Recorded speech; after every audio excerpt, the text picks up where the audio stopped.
பாத்திரத்தில் மிச்சமிருந்த மாவை வலித்து தோசை கல்லில் ஊற்றி கரண்டியால் சுழற்றி தோசையாக வார்த்துவிட்டு பாத்திரத்தை தொட்டி முற்றத்தில் போட்டு குழாயை திறந்து விட்டாள் புஷ்பா.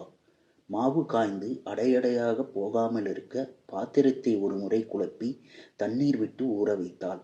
கையை கழுவி புடவை தலைப்பில் துடைத்துவிட்டு நகர்ந்தவள் வட்ட வட்டமான சின்ன குழிகளுடன் வெந்திருந்த தோசையைச் சுற்றி எண்ணெயை விட்டு திருப்பி போட்டாள். அடுப்பில் இருப்பதோடு சேர்த்து மொத்தம் உள்ளது 2. இவளுக்கென்று கனகம்மா வழக்கம் போல புஷ்பாவை மதியமே வார்க்கச் சொல்லி சூடாக தின்றுவிட்டு, போதும் நிறுத்திக்க, வதவதன்னு வார்த்துக்கிட்டே போகாத, கார்த்தியும் சுதாகரும் ஆபீஸிலிருந்து வந்தாங்கன்னா வெறும் காப்பியைத்தான் கேட்பாங்க, உனக்கு மட்டும் ஊத்தி தொலைச்சிக்க என்று தாராளமாய் 2 கரண்டி மாவை மட்டும் எடுத்து கொடுத்து பாக்கியை அலமறையில் வைத்து மூடிவிட்டாள். இந்த 2ஐயும் சட்டுப்புட்டென்று தின்று முடித்து இரவுக்கான சமையலையும் கவனித்து விட்டால் அலுவலகத்திலிருந்து வந்த கார்த்திகேயன் வருவதற்குள் முகம் கழுவி ஒட்டிட்டு பளிச்சென்று இருக்கலாம். இன்று ஒரு நாளாவது அவருக்கு நாமே காப்பி கொண்டு போய் கொடுத்து வேலை செய்து களைத்து வந்தவிருப்பவரிடம் 2 வார்த்தை இதமாக பேசி லேசான புன்னகையோடு நின்றவளை கனகம்மா கட்டை குரல் அதிர வைத்தது. ஏன் முண்டம், என்ன தானே சிரிச்சிட்டு நிக்கிற? குழாயை கொடகொடன்னு திறந்து விட்டு தண்ணியை கொட்டி முடிச்சிட்டியா?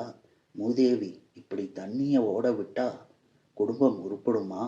வர்ற சீதேவி தண்ணி மாதிரி ஓடிருவாளே.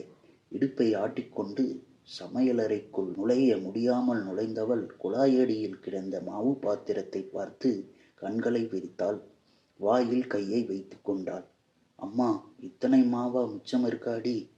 அத்தோட தேக்க போட்டு இருக்கியே, இந்த அக்கிரமம் யார் வீட்டில் நடக்கும்? தண்ணியை ஊற்றி வச்சிட்டியா? தெரியாம போயிடுமா?